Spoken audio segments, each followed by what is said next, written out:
हरिहंत सिद्ध सूरी उपाध्याय साधु सर्व अर्थ के प्रकाशी मांगलिक उपकारी है। इनको स्वरूप जाने रागते भाई जो भक्ति काय को नवाए स्तुति को जानी। धन्य धन्य दिन इसे काज सब आज भये कर जोड़े बारे बार वंदना हमारी है। मंगल कल्याण सुख ऐसो हमें चाहते हैं। ओ मेरी ऐसी दशा जैसी तुमदारी है। ओ मेरी ऐसी दशा जैसी तुमदारी है। ओ मेरी ऐसी दशा जैसी तुमदारी है। क्षत्र चूड़ामणि नामक यह ग्रंथ छठे लंब के आधार से यहाँ चर्चा चल रही थी। इसमें जीवंदर कुमार ने पेज नंबर है 278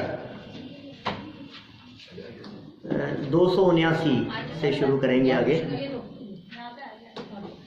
जीवंदर कुमार अत्यंत निर्भीक होते हुए आगे बढ़ गए। पद्मा जो उनकी पत्नी थी उसे छोड़कर निकल गए। तीर्थ क्षेत्रों के लिए गमन करते रहे। पीछे से उन्हें तलाशने का बहुत प्रयास किया। सिपाहियों ने तलाशा भी लेकिन मिल ना सके, वो लौटे नहीं। वे इधर उधर गमन करते हुए विहार करते हुए तपस्वियों के आश्रम में पहुंच गए और तपस्वियों के आश्रम में पहुंचकर वहाँ उन्होंने तपस्वियों को जब मिथ्या तप करते हुए देखा, तपते हुए देखा, तो उन्हें कुछ उपदेश देने लगे। इसमें भी जीवंदर कुमार की निर्भीकता को यहाँ बतलाया गया है। किसी साधारण व्यक्ति की हिम्मत नहीं होती है इस तरह की कि हम किसी अजैन व्यक्ति को, किसी अनजान व्यक्ति को, किसी तत्व से अनभिज्ञ व्यक्ति को हम तत्व की बात कह दें। किसकी हिम्मत है? सर वो तपस्वी हो। और वो तपस्वी हो, उनको ये बात कह दे, किसकी हिम्मत है? तो उल्टी दो की चार बात सुनने को मिल जाएगी। लेकिन नहीं भाई, सत्य बात का प्रतिपादन करने में दृढ़ता तो होनी ही चाहिए, निर्भीकता भी होनी चाहिए। निशंकित और निर्भीक होकर जीवंदर कुमार ने उन्हें उपदेश दिया। लेकिन दो यहाँ महत्वपूर्ण शिक्षाएं हमें दे दी थी। पहली शिक्षा ये कि जब भी आप किसी दूसरे व्यक्ति को समझाएं तो आदर पूर्वक समझाएं। पहली शिक्षा क्या है? आप डांट के नहीं समझाएं, विनय पूर्वक समझाएं। आप यदि डांट के समझाएंगे तो व्यक्ति कभी नहीं समझेगा, तो विनय पूर्वक समझाने की बात कही। दूसरी बात, जैसा व्यक्ति है उसे जिस रीति से समझ में आ सकता है उस तरह से समझाएं। जैसे ब्राह्मण विद्वान थे वे लोग, उन लोगों को वेदों का उद्धरण देकर के बात कही कि सुनो, वेदों में ये कहा गया है कि हिंसा करना योग्य नहीं है, किसी भी प्राणी का वध करना योग्य नहीं है। वेदों का उदाहरण दिया तो कम से कम वो सुनेंगे तो सही। हिंसा करना योग्य नहीं है, ये संदेश दिया जाना है। कहा, हे विद्वानों, चर्चा यहाँ से शुरू की, जबकि जानते हैं वे मिथ्या दृष्टि होने से नियम से मिथ्या ज्ञानी है, ज्ञानी तो नहीं हो सकते, विद्वान तो नहीं हो सकते। फिर भी जीवंदर कुमार पहले शब्द का प्रयोग कर रहे हैं, हे विद्वानों, सम्मान कर रहे हैं उनका। और दूसरी बात कह रहे हैं कि भाई आपके यहाँ ही वेदों में, वेद और पुराणों में हिंसा करने का निषेध किया है, फिर तुम ये हिंसा क्यों करते हो? ये तप के नाम पर की जाने वाली हिंसा ये योग्य नहीं है। इस तरह की बात यहाँ कही। फिर देखिए, इसी बात को थोड़ा और आगे बढ़ाते हैं। पंचाग्नि तप में प्रत्यक्ष हिंसा, 12 नंबर का ये श्लोक है, 279 नंबर पेज पर 12 नंबर श्लोक। जलावगाहने लग्नान् जटायां काष्ठगानपि नश्यतः पश्यतां जन्तून् पश्यताग्नौ पुनश्च्युतान्। जल में स्नान करते समय जटाओं में लगे हुए और लकड़ियों में प्रविष्ट, फिर पंचाग्नि तप करते हुए अग्नि में गिरे हुए, प्रत्यक्ष दृष्टिगोचर हो रहे, प्राण रहित होते हुए प्राणियों को तुम लोग देखो।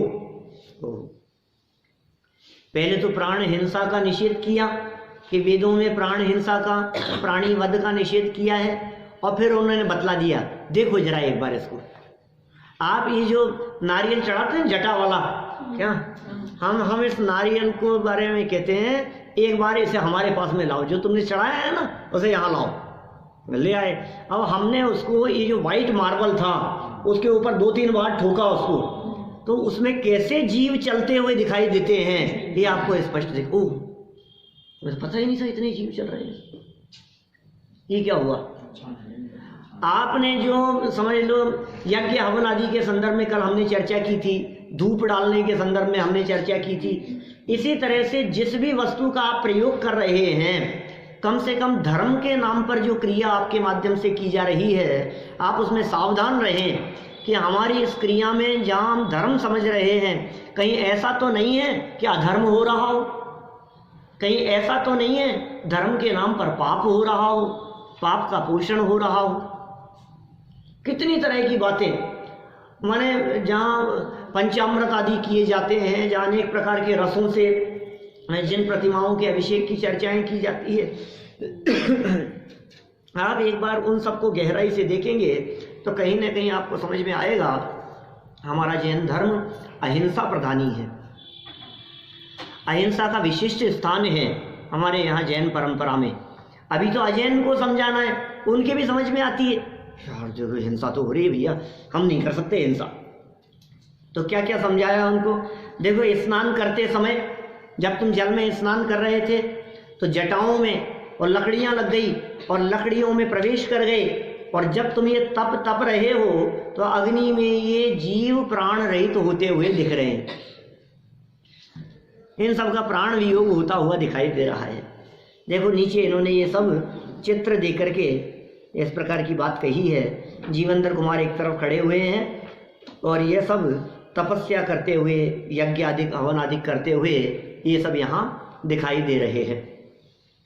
सरल अर्थ देखिए, आप जब प्रातः नदी में स्नान करते हैं, क्या कह रहे हैं? आप लोग जब स्नान करते हैं प्रातः नदी में, तब जल में छोटे छोटे जीव जटाओं में उलझकर मरते हैं। ये आप प्रत्यक्ष देख लीजिए। एक क्रिया का निषेध किया जल स्नान करते समय। आपने नदियों में किस तरह के कितने जीव होते हैं आप सोच भी नहीं सकते हो।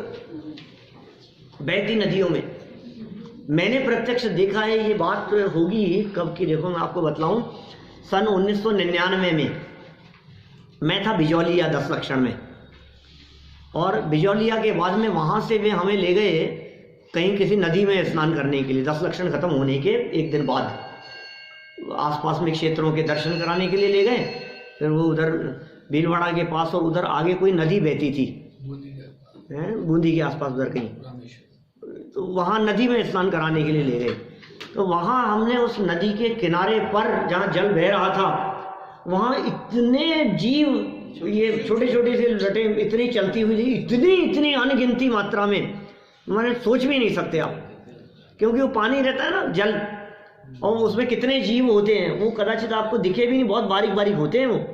तो ये जब ये यज्ञ करने के पहले नदी में जाकर के स्नान करते हैं तो कहा बहुत सूक्ष्म जीव तुम्हारी जटाओं में, तुम्हारी चोटियों में उलझ करके आ गए। एक तो ये जवाब दिया, प्रत्यक्ष देख लो कितने जीव यहाँ मरते हुए दिखाई दे रहे हैं। और पंचाग्नि तप के लिए जब आप अपने चारों ओर लकड़ियाँ जलाते हैं तो उन लकड़ियों में होने वाले जीव तो जलते ही हैं, तथा उस अग्नि में अनेक जीव और चारों ओर से आकर मरते हैं। कीट पतंगे वो तो मर ही रहे हैं, लकड़ी में जो जीव हैं वो भी मर रहे हैं। बीधी हुई लकड़ी, कहाँ से लकड़ियाँ आती हैं, उन लकड़ियों के अंदर कितने जीव होते हैं वो सब मर रहे हैं। जाले तक बने रहते हैं लकड़ियों पर, वो सब मर रहे हैं। इतना ही नहीं, चारों तरफ से उड़ करके आने वाले जो कीट पतंगे हैं वे भी उसमें जल करके स्वाहा हो रहे हैं। उन सभी मरते हुए जीवों को आप प्रत्यक्ष ही अपनी आंखों से देख लीजिए। विशेषार्थ, चारों दिशाओं में 4 अग्नि के कुंड और ऊपर से आकाश में तपता हुआ सूर्य, इन पांचों के बीच बैठकर तपस्या करना पंचाग्नि तप कहलाता है। जैन धर्म केवल इधर भरत क्षेत्र या जो है अपने विश्व में ही नहीं है, ये अन्य विद्याधर पर्वत वगैरह इधर भी सब जगह है। अरे भाई साहब, जैन धर्म यहीं की क्या बात कर रहे हो? जैन धर्म तो तीनों लोकों में है। और अजैन धर्म आप अजैन नहीं है ये हाँ तो थे किसी यहाँ भरत क्षेत्र के आर्यखंड के अंदर वर्तमान में अवसर्पणी काल के प्रभाव से मिथ्या मतों का विशेष प्रचार देखा जाता है। बाकी ऐसे अन्य देवी देवताओं का प्रचार या अन्य कालों में नहीं होता। ये तो हुंडावसर्पणी काल के प्रभाव से और वर्तमान भरत क्षेत्र में ही है। विदेश क्षेत्र के अंदर ब्रह्मा विष्णु महेश आदि नहीं होते। वहां इस तरह के देवी देवताओं का नहीं है वहां प्रसंग। कहाँ पे? हुंडावसर्पणी के ही प्रभाव से अन्य कालों में ग्रहित मिथ्यात्व तो होता है, लेकिन इस तरह के देवी देवता रूप नहीं होता। ग्रहित मिथ्यात्व इस तरह का होता है, अपनी मान्यता में जो ग्रहित मिथ्यात्व है उस तरह का। यहाँ तो अवसर्पणी काल के प्रभाव से 363 मत चला दिए गए मारीची के माध्यम से। जहाँ तक जैन दर्शन का सवाल है, ये जैन दर्शन तो अधोलोक में भी है, ऊर्ध्वलोक में भी है। तीनों लोकों के इंद्र 100 इंद्र साक्षात तीर्थंकर परमात्मा के चरणों में झुकते हैं। अधोलोक में कैसे? अधोलोक में नाग कुमार जाति आदि के देव, असुर कुमार जाति के देव, भवनवासी वगैरह ये सब अधोलोक में रहते हैं। जैन दर्शन की बात करें, अकृत्रिम चैत्यालय हैं वे सब। भवनवासी और व्यंतरवासी देव जो अधोलोक में रहते हैं, वे सब भगवान के समोच्च चरण में आकर के जिनेंद्र देव की भक्ति आराधना पूजन करते हैं, बहुत भाव से सुनते हैं अधोलोक से आकर। नहीं, फिर प्रश्न खड़ा हो जाता है, ऐसी बात सुनते हैं फिर भी उनके जीवन से जो कार्य होते हैं ना वो होते हैं। देखो, ये तो व्यक्तिगत चीज है। जो जीव सुनते हैं वे समझ जाते हैं, सभी तो नहीं सुनते। जो नहीं सुनते हैं वे लड़ाने बिड़ाने के कार्य में उलझे रहते हैं। सब नहीं होते। इसी तरह से अधोलोक में 7,72,00,000 अकृत्रिम चैत्यालय हैं। अधोलोक में 7,72,00,000 अकृत्रिम चैत्यालय। 3 लोक के जो अकृत्रिम चैत्यालयों की संख्या कही जाती है, हम रोजाना पूजन करते समय अर्घ बोलते हैं, वसुकोटि 56,00,000 ऊपर 97 जानिए, 104 पे गिन ले 81 भवन जिनवर मानिए। ये है 8,56,97,481 तीनों लोकों में। इनमें सबसे ज्यादा अधोलोक में 7,72,00,000, मध्य लोक में 458 और ऊर्ध्व लोक में 84,97,023 और पूरे तीनों लोकों के मिलाकर के 8,56,97,481। गिनती कहाँ से आई? जनागम में, आगम में, सर्वज्ञ भगवान की वाणी में। सर्वज्ञता पर भरोसा तो करना ही पड़ेगा। सर्वज्ञता पे भरोसा नहीं होगा तो काम नहीं चलेगा। कल मैंने एक प्रवचन अपलोड किया था YouTube पर, सर्वज्ञ भगवान होते भी हैं या नहीं, सर्वज्ञ सिद्धि, सर्वज्ञ कैसे होते हैं, सर्वज्ञता का क्या स्वरूप है, उसकी चर्चा की। आप यदि सर्वज्ञ कोई नहीं माने तो फिर बात ही खत्म हो जाएगी। सर्वज्ञ तो होते हैं, सर्वज्ञ की सत्ता होती है, सब कुछ जानने वाले हैं। अरे परमात्मा ही सब कुछ नहीं जानेंगे तो उनके ज्ञान को दिव्य ज्ञान कौन कहेगा? मानने का आधार क्या बताया फिर आपने? क्या चीज? हाँ, स्थिति होती है, मानने का आधार भी तो बताया। सर्वज्ञ परमात्मा, क्योंकि ये आधार है आगम। ऐसी बातें कौन बताएगा? बताओ, एक आलू के एक कण में अनंत जीव हैं, ये बात दुनिया में कौन कह सकता है सर्वज्ञ के सिवा? वस्तु को उत्पाद व्यय और ध्रुवता से युक्त कहे, ये बात कहने की सामर्थ्य किसकी है? एक समय में वस्तु उत्पाद व्यय ध्रुवता से युक्त है कह देवे कोई धर्म दर्शन, कोई संप्रदाय इस तरह की बात कह करके तो देखे। जो वस्तु नित्य है वही अनित्य है। अरे क्या पागलों जैसी बातें कर रहे हो आप? जो वस्तु नित्य है वही अनित्य है। नित्य माने शाश्वत, अनित्य माने क्षणभंगुर, नाशवान। जो नाशवान है वही परमानेंट है, जो परमानेंट है वही नाशवान है। ये क्या पागलों जैसी बातें हैं भाई साहब। ये बातें सर्वज्ञ के अलावा कोई नहीं कह सकता। ये बात वीतरागी परमात्मा के अलावा कोई नहीं कह सकता है। बोलो, छना हुआ पानी है, अभी छान करके पी रहे हैं हम, और पौन घंटे 1 घंटे पड़ा रहा, बोले दोबारा इसमें जीव उत्पन्न हो गए, कौन कहे? दोनों के स्वाद भी अंतर हो जाता है। बोलो, ये सर्वज्ञ के अलावा इस तरह की बातें कहने वाला कोई नहीं है। वीतरागी हैं और सर्वज्ञ हैं, ये तीनों लोगों को आलोक सहित भूत वर्तमान और भविष्य रूप से जानते हैं, स्पष्ट जानते हैं। नहीं तो स्वर्ग की चर्चा नहीं हो सकती, नरक की चर्चा नहीं हो सकती। अरे यदि आप सर्वज्ञ को नहीं मानेंगे तो मैं तो कभी कभी यहाँ तक कहता हूँ कि आप यदि सर्वज्ञ नहीं मानते तो आप अरहंत और सिद्ध की सत्ता भी स्वीकार नहीं कर पाएंगे। आप नमो अरिहंताणम और नमो सिद्धाणम भी नहीं बोल पाएंगे भैया। आप यदि प्रत्यक्ष को ही प्रमाण मानेंगे ना, जो सामने दिख रहा है, बस मैं तो इसी को मानता हूं, जो दिख रहा है इसी को स्वीकार कर रहा हूं, है ही नहीं, हम कैसे मान ले? हम तो नहीं मानते, तो अनंत को कैसे मानोगे? एक बार मन वचन काय की गुप्ती करके गायक स्वभाव में बैठ और देख अनुभव में क्या क्या आता है, सब दिखेगा। किसी की कोई जरूरत नहीं है। कर्म की सत्ता, कर्म दिखते नहीं है खुद हाँ, और इतने सूक्ष्म दिखते नहीं है, फिर भी उसकी सत्ता स्वीकार करके उनके फल में जीवन में अनुकूलता प्रतिकूलता प्रति समय बन रहे हैं। बस इससे कर्म समझ में आते, समझ आती है। जो अनुकूलता प्रतिकूलता बनती हुई दिखाई दे रही है, इससे स्पष्ट ख्याल में आता है कि कोई कारण कर्म की सत्ता है। और इन कर्मों की चर्चा केवलियों ने बतलाई। गुणस्थानों के क्रम में जिस बारीक रीति से वर्णन किया है इन आगम ग्रंथों में, इसे देख करके लगता है कि कोई बतला नहीं सकता पहले गुण, दूसरे और तीसरे गुणस्थान में क्या होता है, कौन बतलाए इतना बारीकी से। विदेश क्षेत्र है, वहां ऐसे तीर्थंकर होते हैं, पंचमेरुओं की सत्ता है, नंदीश्वर की सत्ता है, स्वर्ग नरक है, पाप करने वाले परिणामों को पकड़ना, क्रिया परिणाम अभिप्राय की चर्चा करना, कर्मों की, गुणस्थानों की, मार्गण स्थानों की, जीव समास की, पर्याप्ति, प्राण, इन विषयों को देख करके लगता है ये बातें किसी साधारण बुद्धि वाले के बस की बात नहीं है, कोई नहीं कह सकता था। एक आकाश के प्रदेश पर, सुनो आप, आकाश का एक प्रदेश और अनंत अनंत पुद्गल परमाणु आकर के टिक जाएं, है ताकत किसी की जो इस बात को कह दे? अनंत पुद्गल परमाणु, ये सुई है ना, सुई निडल, उसकी नोक पर ऐसे ऐसे रखो और उसकी जो नोक दिखाई दे रही है, इस नोक पर कितना मटेरियल आ सकता है, कितनी चीज आ सकती है? ये क्या आएगा इसके ऊपर?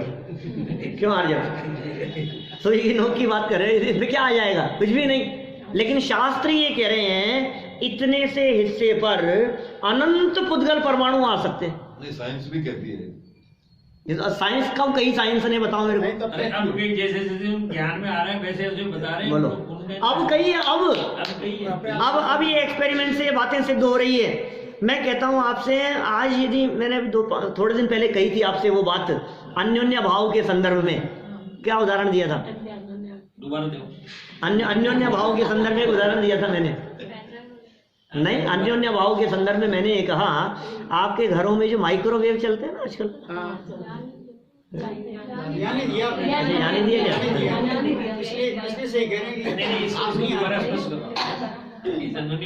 बोलो, एक पुद्गल का परमाणु दूसरे पुद्गल के परमाणु को छूता नहीं है और प्रभाव नहीं डालता है। मैंने भी कहाँ किया, मैंने, हो सकता है ललितपुर में हुई हो चर्चा, है सिंगापुर में हुई थी चर्चा। मैंने, सुनो मेरी बात, आपने तो सुना है प्रवचन साहब, मैंने ये कहा, यहां भी की अन्योन्य भाव की चर्चा करते समय, माइक्रोवेव में आपने एक बर्तन रखा और उसमें कुछ खाने पीने की चीज रखी उसके अंदर, अब वो खाने पीने की चीज गर्म हो जाती है और बर्तन गर्म नहीं होता। हाथ से निकाल देते हैं,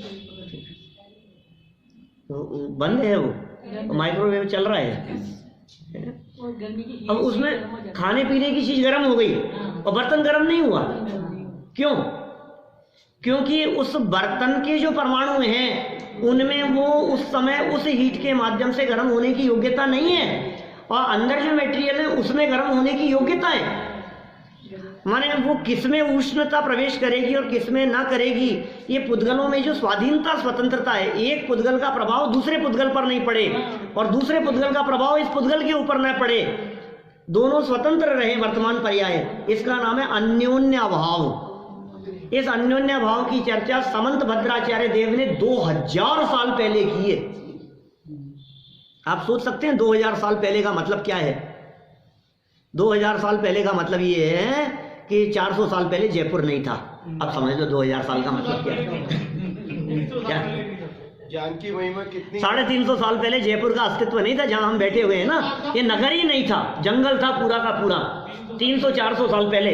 अब आप कल्पना करो 500 साल पहले, 700 साल पहले, 1000 साल पहले, 2000 साल पहले समंत भद्र नामक आचार्य देव ने यह अन्योन्य भाव की चर्चा आत्ममीमांसा नामक ग्रंथ में की है। मैं जिन पुद्गल परमाणुओं के एकत्रित होने की बात कर रहा था, इन पुद्गल परमाणुओं के एकत्रित होने की चर्चा प्रवचन सार महान शास्त्र में आचार्य कुंद स्वामी ने 140 नंबर गाथा में की। गाथा नंबर 140 प्रवचन सार ग्रंथ, और खोल के देखो आप, तो क्या बात कर रहे हैं। एक प्रदेश पर एक इतने से सुई के नोक जितने एरिया में अनंत पुद्गल परमाणु आ जाए, और अभी आपसे कहें आ सकते हैं कि नहीं, आप गौ साहब नहीं आ सकते, समझ में नहीं आ रही है हमारे को। और फिर देखो आप जरा पेन ड्राइव को, फिर देखो आप डेटा कार्ड को, मेमोरी कार्ड, चिप का ये जो आ गए हैं, अब इनमें कैसे दिख रहा है? आप खुद ही बताया था कि पहले हम सीडी लेते थे, इतनी बड़ी 6 हाँ वाली होती थी। बिल्कुल बिल्कुल, मैंने बतलाया। उसके पहले तो जो सुनना चाहो तो सुनिए। ग्रामोफोन चलता था, ग्रामोफोन रिकॉर्डिंग के लिए। हम मुगल आजम का गाना सुन रहे हो तभी सुनो आप 1 मिनट के अंदर। बोलो। सब बंद कर देंगे। ये ज्ञान की तो महिमा है कि 11 साल की एज में जिन्होंने अपना घर हाँ, छोड़ दिया, बिल्कुल, बिल्कुल। वो स्त्री के गर्भ से शिशु के निकलने के दुखों को लिख रहे हैं बंद आंखें करके। बोलो, ये सब लिख रहे हैं सारे दुनिया भर की बातें। ज्ञान का ये है, ज्ञान के माध्यम से जाना जा सकता है। ये दिव्य ज्ञान नहीं होता, ये सर्वज्ञ परमात्मा नहीं होते तो ये बातें कैसे कही जाती? बोलो, बिना सर्वज्ञ के कौन व्यक्ति ये बात कहे कि पृथ्वी में जीव है, जल में जीव है, अग्नि में जीव है, वायु का एक जीव है, वनस्पति का एक जीव है। ये वनस्पति में जीवन सिद्ध कर दिया ये इन्होंने, डॉक्टर जगदीश चंद्र बसु ने, तो क्या उसके पहले जीवन नहीं था? नोबेल पुरस्कार मिला, आपको मालूम है इस दम पर उनको। 1920 में डॉक्टर जगदीश चंद्र बसु को ये इस दम पर कि उन्होंने वनस्पति में जीवन सिद्ध किया, प्रूव किया कि इनमें जीवन है। बात करते हैं लगभग 100 साल हो गए उस घटना को। इतिहास में है, सारे इतिहास के वैज्ञानिक बतलाते हैं सारी बात, नेट पे सब मिल जाएगी पूरी डिटेल आपको। उन्होंने सिद्ध किया, उनको नोबेल पुरस्कार मिला। कब? अभी 100 साल पहले। और हम कह रहे हैं हजारों सालों से ये बातें हमारे यहाँ शास्त्रों में लिखी है। उन्होंने कौन सी लेबोरेटरी में बैठ करके ये बातें लिखी? हमारे वैज्ञानिक, हमारे दिगंबर संतों ने, वीतरागी संतों ने। उनके पास में कुछ रिसर्च के साधन नहीं थे, कोई इंस्ट्रूमेंट नहीं थे, कोई औजार नहीं थे, उपकरण नहीं थे, कहीं इस तरह की कोई सुविधाएं नहीं थी, कोई लैब नहीं थी। अरे विज्ञान कितना पुराना, मुश्किल से 400 साल, 450, 500 साल पुराना। इससे पहले विज्ञान नहीं था, वैज्ञानिक नहीं थे। हमने उन्नति क्यों नहीं करी जानते? इससे ज्यादा उन्नति क्या करेंगे?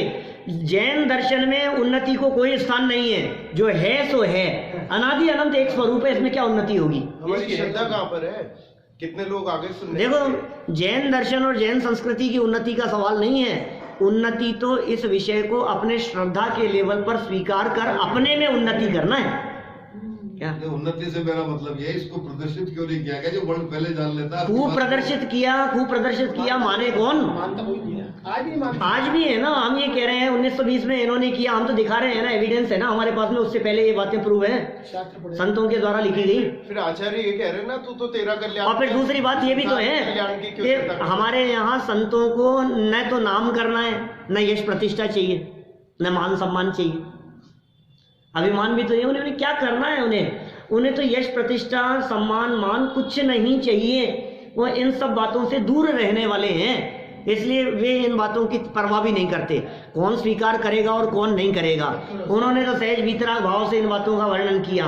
समझने वाले समझ लेंगे, नहीं समझने वाले नहीं समझ पाएंगे। देखो जीवेंद्र कुमार ने कितने वीतराग भाव से उन लोगों को, जो लोग पंचाग्नि तप रहे हैं, पंचाग्नि क्या है? चारों तरफ अग्नि जलाओ और ऊपर से आकाश तपता हुआ दिखाई दे, 5 तरफ से जहाँ तपन दिखाई देवे और बीच में बैठ करके भीषण गर्मी के काल में जो तपस्या करते हैं वे पंचाग्नि तपने वाले दिखाई देते हैं। अब साहब एक बार ये बता दो, सर्वभौम क्या बोला आपने, उसका क्या मतलब है? सर्वज्ञ, उसका क्या मतलब है? अरे भगवान, अब साहब नहीं जाना। कोई बात नहीं, कोई बात नहीं। देखो देखो, मैंने अभी कल परसों भी तो कही थी ज्ञ, सर्वज्ञ। ज्ञ ज्ञ जो होता है ये ज्ञ जानने के अर्थ में ज्ञ। अब कहा अल्पज्ञ, तो अल्प जानने वाला वो अल्पज्ञ, ठीक है ना। और क्या क्या शब्द दिए थे हमने? विज्ञ, विशेष रूप से जानने वाला वो विज्ञ। अज्ञ, नहीं जानने वाला वो अज्ञ। और सर्वज्ञ, सब कुछ जानने वाला वो सर्वज्ञ।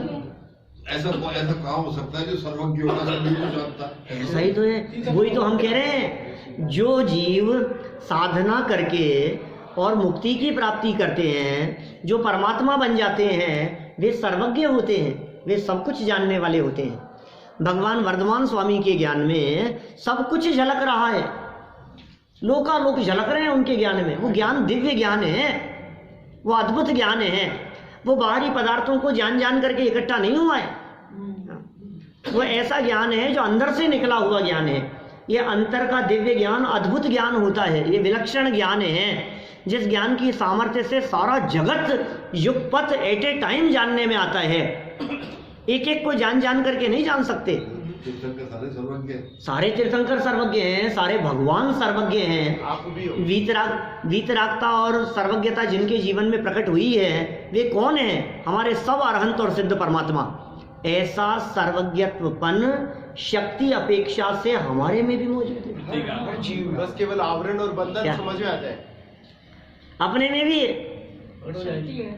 हर आत्मा में देखो परमात्मा बस रहा है। हर आत्मा में सर्वज्ञ होने की सामर्थ्य है। एक सर्वज्ञत्व नाम की शक्ति है आत्मा की। आत्मा माने कौन? मैं। आत्मा माने मैं स्वयं, मुझ में एक इस तरह की शक्ति है। अमृत चंद्र स्वामी ने 47 शक्तियों का वर्णन किया, उसमें से 10वें नंबर की शक्ति सर्वज्ञत्व शक्ति। जीवत्व शक्ति, चिति शक्ति, दर्शी शक्ति, ज्ञान शक्ति, सुख शक्ति, वीर्य शक्ति, प्रभुत्व शक्ति, विभुत्व शक्ति, सर्वदर्शित्व शक्ति, सर्वज्ञत्व शक्ति। 10 नंबर की शक्ति है सर्वज्ञत्व शक्ति। किसमें है? सब में है। शक्ति तो है कि व्यक्त होगी तो लोकालोक ज्ञान का विषय बन जाएगा। कि कैसे व्यक्त होगी? कि देखो अभी तो हमने क्षत्र चूड़ामणि को जान लिया, फिर हम सवेसार को भी जान लेवे, फिर हम घूमटसार को भी जान लेवे। धीरे धीरे करके मैं सर्वज्ञ बन जाऊंगा। कि 100 सिर का हो जाए तो नहीं बन पाएगा। बाहरी पदार्थों को जान जान करके सर्वज्ञ नहीं बना जाता है, और बाहरी पदार्थों को जानना सर्व रूप से हो भी नहीं सकता है। दुनिया में ऐसा संभव नहीं है कि सारे पदार्थों को कोई एक व्यक्ति जान लेवे।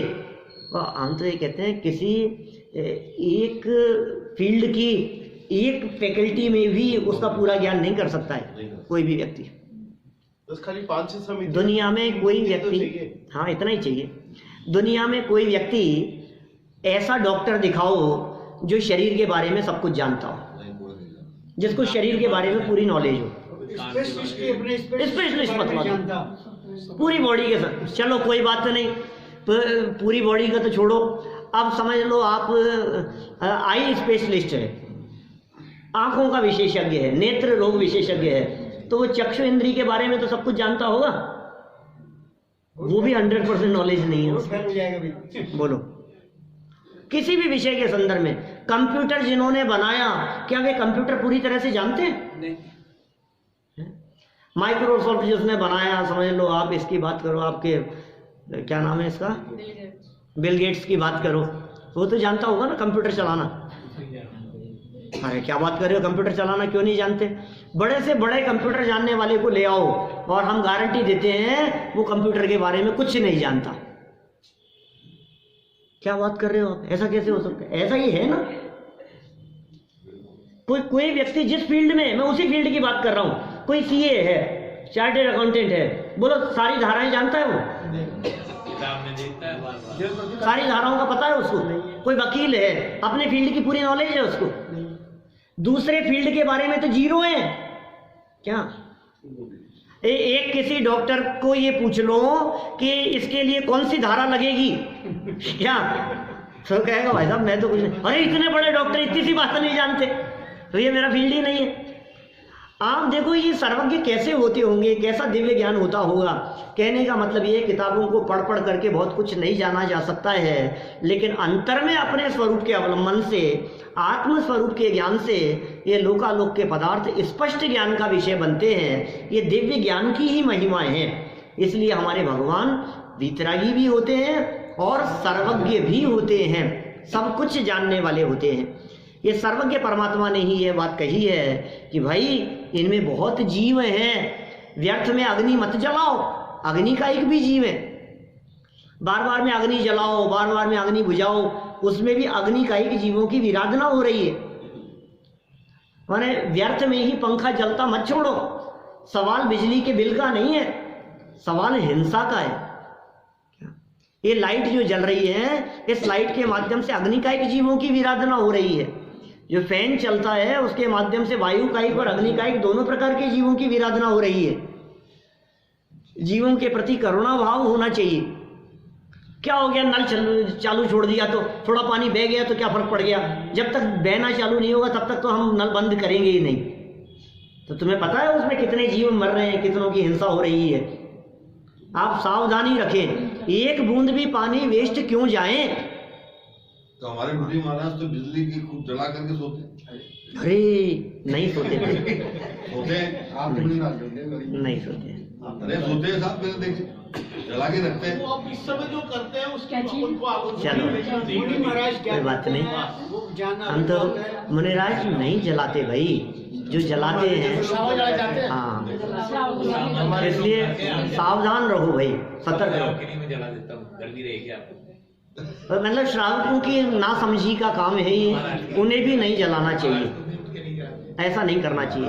अरे हमने तो ऐसे श्रावक देखे हैं क्या, अपनी सभा में हुकुमचंद जी लोढ़ा साहब आते थे, वो अपने हाथ से फैन नहीं चलाते थे। और बहुत लोग मेरे चेहरे के सामने आ रहे हैं, निगाह के सामने आ रहे हैं, जो अपने हाथों से ताराबेन आती है, ताराबेन नहीं जलाती। श्वेतांबर है जबकि हाँ, क्या फर्क पड़ता है, दिगंबर श्वेतांबर से कोई फर्क नहीं पड़ता। लेकिन करुणा भाव है या नहीं मन में, जीवों के प्रति विराधना क्यों हो हमारे निमित्त से, हम क्यों नहीं बर्दाश्त कर सकते हैं। कोई दूसरा व्यक्ति जला देवे तो चला देवे, बैठे रहेंगे, कोई बात नहीं, लेकिन अपने हाथ से वो जलाते नहीं, प्रयोग में ही नहीं लेते। चलो ये तो तब तपते हुए दिखाई दे रहे हैं, देखें। अब देखो साहब क्यों उलझे, अपन तो अपना विषय चलाए ना। हाँ, विराधना हो रही है ना। देखो कोई कर भी देते हैं, बंद नहीं कराते हैं और बंद को चलाते नहीं है। जो जैसे स्थिति है सहज रहते हैं, साम्य भाव होता है मुनिराजों के जीवन में। देखिए विशेषार्थ देखिए इसका, पंचाग्नि तप जीवों की हिंसा का कारण होने से संसार का ही कारण है। पढ़ लिए क्या सब अपन ने, क्या हुआ? 280 पे पढ़ो। 13 नंबर का श्लोक पढ़ना है अभी तो। हाँ, ऊपर का विशेषार्थ पढ़ा था अपन ने, 13 नंबर का श्लोक पढ़ो। देखो, पंचाग्नि तप हिंसा का आयतन, आयतन माने क्या होता है? रहने का स्थान।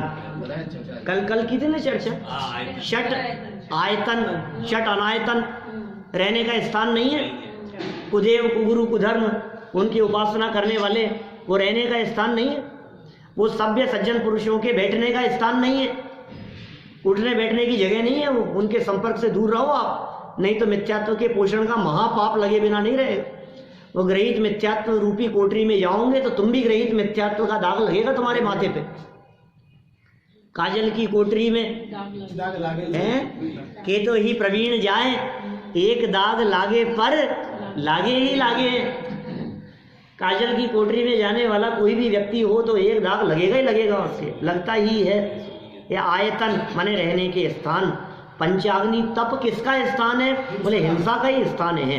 देखें जरा, पंचाग्नि मध्यम स्थानम ततो नैवोचितं तपः जंतु मारण हेतु आदाय वंश पंचाग्नि के मध्य में है स्थिति जिसकी, ऐसा तप करना उचित नहीं, ऐसा तप करना उचित नहीं है, क्योंकि यह तप प्राणियों के मरण का हेतु होने से उल्टा संसार का ही कारण है, मोक्ष का हेतु नहीं है। किया क्यों था आपने ये तप, ये बताओ? मोक्ष प्राप्ति के लिए, मोक्ष प्राप्ति के लिए किया था, और उल्टा क्या हो गया? संसार का कारण हो गया। देखो ये बात यहाँ इन्होंने भले ही पंचाग्नि तप वालों के संदर्भ में लिखी, भले ही अन्य मत के साधुओं के संदर्भ में लिखी, लेकिन ये सारी बातें उन सारे साधुओं पर, उन सारे श्रावकों पर, उन सारे अज्ञानी जैन मतावलंबियों के ऊपर लागू होती है, जो ना समझी जैन धर्म की क्रिया करके अपने आप को धर्मात्मा समझ रहे हैं, जो बिना समझे, यहाँ तो अन्य मतों के आधार पर बात कही गई कि हवन तो हिंसा का ही हेतु दिखाई दे रहा है, और ना समझ होकर के हम जैन कुल में जन्म लेकर के भी इस तरह की क्रिया करें, और फिर ये समझें कि हम बहुत धर्मात्मा हो गए, हमने बहुत धर्म कर लिया, कितना बड़ा नहीं, कैसे नहीं होगा साहब? तो भाई साहब सुनो, आप उसमें धर्म तो है ही नहीं, कि साहब पुण्य तो होगा, ये पुण्य भी नहीं है। तो इतना बड़ा अनुष्ठान किया हमने कि पाप बांधा है तुमने, क्या कमाया है? ये सब आयोजन करके पाप कमाया है। बोलो बोलो, सावधानी रखो, क्या क्या कर सकते हैं, उसका क्या ऑप्शन हो सकता है, हम तो नहीं करते। हम तो शादी में ही नहीं जलाई हमने तो अग्नि, क्या अपनी शादी में ही हवन नहीं किया। अरे साहब अग्नि के फेरे नहीं लोगे तो कैसे चलेगी तुम्हारी, हमारी चल रही है, 17वां साल चल रहा है, अब देख लो आप। अग्नि वालों की तो खूब भी चल रही होगी, अग्नि वालों की तो खूब भी, हाँ उनकी तो चल रही होगी अच्छे से। उससे क्या संबंध है बतलाओ मेरे को, क्या कुछ संबंध नहीं है उससे। तो उस अग्नि में हवन करने, एक्चुअल में क्या है, वैदिक परंपरा में तो अग्नि को देवताओं का मुख माना गया है। वैदिक परंपरा में जो जैनेतर परंपराएं, जो जैन नहीं है, वो लोग कहते हैं अग्नि मुख है देवताओं का। तो जो सामग्री अग्नि में डाली जाती है वो अग्नि के माध्यम से देवों तक पहुंचती है, ऐसी उनकी मान्यता है वैदिक संस्कृति में। तो अग्नि में जो भी आप डालोगे, अग्नि में जितना घी डालोगे, अग्नि में जो भी आप डालोगे, तो हवन कुंड के माध्यम से वो देवों तक पहुंच जाएगी, ऐसा समझा जाता है। और हमारे यहाँ तो हम कहते हैं अग्नि एक इंद्रिय जीव है, अग्नि का एक जीव है, और अग्नि में किसी चीज़ को डालने से वो तो अग्नि जलेगी, और उसमें जो चीज़ डाली गई है उसके माध्यम से जीवों की हिंसा भी होगी। अहिंसक होने के कारण जैन धर्म इस बात का निषेध करता है। देखो अभी किसी के बारे में चर्चा नहीं करना, कौन क्या करता है, किसने क्या किया, उन्होंने ऐसा किया साहब, वहाँ भी ऐसा हो रहा है, यहाँ भी ऐसा हो रहा है। आप में यदि सामर्थ्य है तो आप किसी को समझाओ, और आप में यदि हिम्मत किसकी, जीवेंद्र कुमार जैसे, हाँ कोई बात नहीं। लेकिन हमारे सामने यदि कोई गलत काम हो रहा होगा तो हम निश्चित रूप से उसको टोकेंगे, उस संबंधित व्यक्ति को कहेंगे यार ये योग्य नहीं है, हमें ये बात अच्छी नहीं नजर आती। देखें क्या कह दिया यहाँ, उल्टा संसार का हेतु है, और क्या मोक्ष का हेतु नहीं है, संसार का ही कारण है, मोक्ष का हेतु नहीं है। पंचाग्नि के मध्य में बैठकर, सरल अर्थ देखो क्या लिखा अर्जुन, इस क्या कह रहे हैं, पंचाग्नि के मध्य में बैठकर तपस्या करना जिसका स्वरूप है, ऐसा यह पंचाग्नि तप तपना उचित नहीं, क्योंकि पंचाग्नि तप जीव हिंसा का कारण होने से संसार का ही कारण है। विशेषार्थ देखें, जिसमें प्रत्यक्ष हिंसा हो रही हो वह तप कैसा, तपस्या किए, अरे हिंसा हो रही है ना, साफ साफ तो जीव मरते हुए नजर आ रहे हैं, तुम कह रहे हो हम धर्म कर रहे हैं, तप कर रहे हैं, वो तप कैसा, और उससे धर्म भी कैसा, पहले तो तप नहीं है, देखा धर्म भी कैसा। अतः पंचाग्नि तप संसार का ही कारण है, इससे मोक्ष के कारण पने का आभास भी नहीं है। तो फिर साहब ये सब नहीं है तो फिर ये बतलाओ फिर सच्चा तप क्या है। फिर हम तो ये समझ रहे तप तपस्या कर रहे हैं, तप शब्द ही ऐसा है जिसको सुनते ही ऐसे लगता है कठोर आचरण। तप सुनते ही क्या लगता है आपको, तप कर रहे हैं। एक व्यक्ति बैठ करके 2 घंटे स्वाध्याय कर रहे थे क्या, और हमने कहा तपस्या कर रहे हैं, जरूरी ये क्या तपस्या कर रहा है, बैठ के सोचना पड़ रहा है। तपस्या लगती है हमारे को, ऐसा लगता है कोई कठोर आचरण होना चाहिए। तपस्या शब्द सुनते ही ऐसा लगता है जैसे एक टांग पे खड़ा हुआ, हाथ ऊपर होंगे, पत्थर उठा रखा है, उल्टा लटका हुआ है, कोई बहुत बहुत कठोर आचरण, 2-5 दिन से भूखा है, कुछ नहीं खाया है, ये तो लगता है भाई वो बहुत बहुत कठिन काम है, वो लगता है तप किया होगा। इसमें काय का तप है? लेकिन भाई इसका नाम ही तप नहीं है, अकेले भूखे रहने का नाम तप नहीं है, उनोदर भी तप है। एक टाइम भोजन करना वो उपवास करने से बड़ा तप है। क्या उपवास करने वाला व्यक्ति, उसने 24 घंटे कुछ नहीं खाया, 36 घंटे कुछ नहीं खाया, दीपेश जी कितने टाइम घंटे का उपवास होता है? एक दिन के उपवास करने में कितने? 24 घंटे का 36 जब प्रोष 48 भी हो जाता है, क्योंकि जो प्रोष 2 उपवास किया जाता है ना योग्य रीति से, जैसे समझिए अष्टमी के दिन उपवास किया, तो ऐसा विधान कहा है हमारे यहाँ, अष्टमी के दिन उपवास करने वाले सप्तमी के दिन एक टाइम भोजन करेंगे और नवमी के दिन एक टाइम भोजन करेंगे। क्या? और सुनो, सप्तमी के दिन दोपहर में यदि 12 बजे भोजन लिया है तो नवमी के दिन दोपहर में 12 बजे बाद भोजन ग्रहण करेगा। 48 घंटे का उपवास होता है प्रोष 2 उपवास में, ऐसा है। लेकिन तो भी सामान्य रीति से जो उपवास आप लोग करते हैं अनंत चतुर्दशी के दिन, क्या वो 36 घंटे का होता है। 36 के 24 घंटे कुछ नहीं खाया, पिछली रात को थोड़ी ना खाया था। कल जगन्नाथ ने बताया था कि एक हाँ, तो क्या जो भी है, एक रात को पहले नहीं खाया, पूरी रात नहीं खाया, फिर पूरे दिन नहीं खाया, फिर उस दिन पूरी रात को नहीं खाया, तो 2 रात और 1 दिन 36 घंटे का उपवास होता है। माने एक उपवास में 36 घंटे भूखे रहना पड़ता है। तो 10 उपवास में कितने घंटे भूखे रहना पड़ेगा? 360? नहीं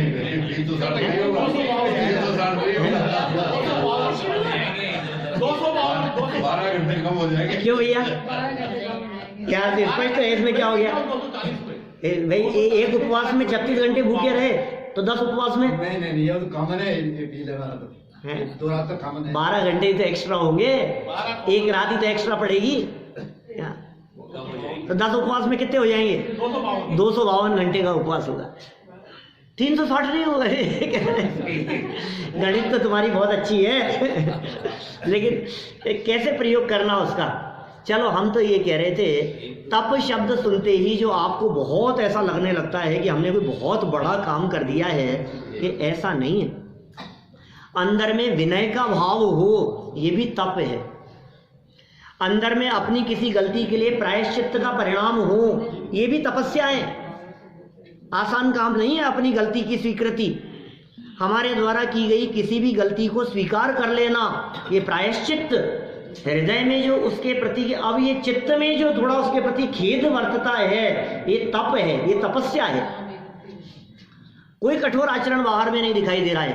प्रायश्चित्त, विनय, वैयावृत्य, स्वाध्याय, बोलो, विसर्ग, ध्यान, ये कैसे तप हैं? कुछ भी नहीं, अंतर्मूर्त के लिए बैठे और अपना उपयोग अपने स्वरूप में एकाग्र करने के लिए आत्म स्वरूप का चिंतन करते हुए बैठे हैं। बोले बहुत तपस्वी हैं, इसका नाम तपस्या है।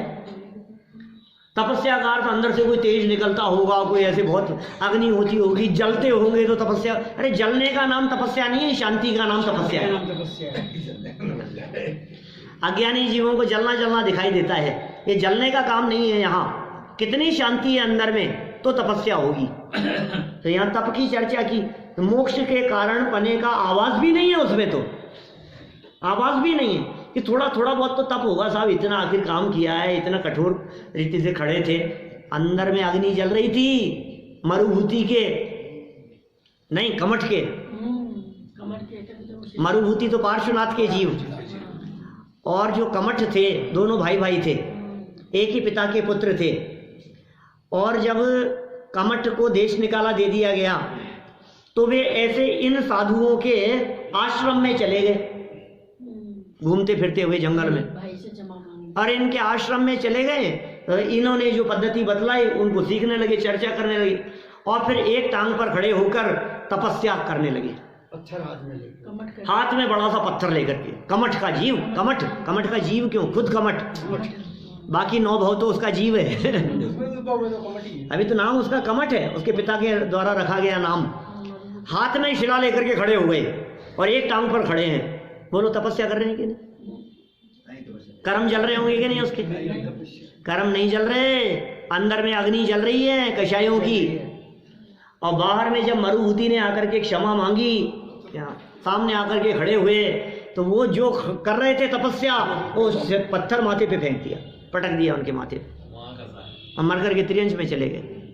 मतलब आपको लग रहा है कि ये तपस्या कर रहे हैं, आपको लग रहा है कि इनके कर्म जल रहे हैं, कर्म नहीं जल रहे, हृदय जल रहा है, अंदर में पाप कमा रहे हैं। जगत के जीवों को लग रहा है धर्म हो रहा है, धर्मात्मा है, कितना धर्म कर लिया है। ये धर्म और धर्मात्मापन का काम नहीं है, ये पाप हो रहा है यहाँ। इसलिए कहा पंचाग्नि तप संसार का ही कारण है, ही, इसमें मोक्ष के कारण पने का आभास भी नहीं है। मोक्ष का कारण पना तो है ही नहीं साहब, आभास थोड़ा बहुत ऐसा लगता है कि शायद मोक्ष कुछ मिल जाएगा, मिलेगा ही नहीं। तो फिर सच्चा तप क्या है, उसका क्या स्वरूप है, इस स्वरूप की चर्चा यदि आपको सुननी है, कल आना पड़ेगा आपको समय से।